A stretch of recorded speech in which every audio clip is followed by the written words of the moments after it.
I started as a finance director. I worked for candidates in the 90s as their finance director, and I would come on a congressional race. I'm a 20-something kid who also knows nothing beyond the state borders, let alone overseas.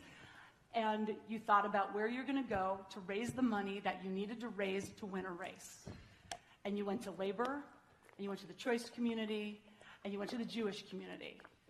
But before you went to the Jewish community, you had a conversation with the lead AIPAC person in your state, and they made it clear that you needed a paper on Israel. And so you called all of your friends who already had a paper on Israel that was designed by AIPAC, and we made that your paper. This was before there was a campaign manager or a policy director or field director, because you got to raise money before you do all that. I have written more Israel papers than you can imagine.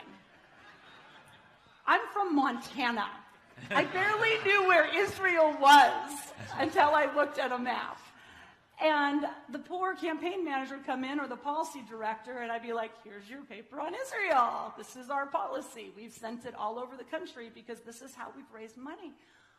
And so you ask, what does that mean? That means these candidates who, were farmers or school teachers or businesswomen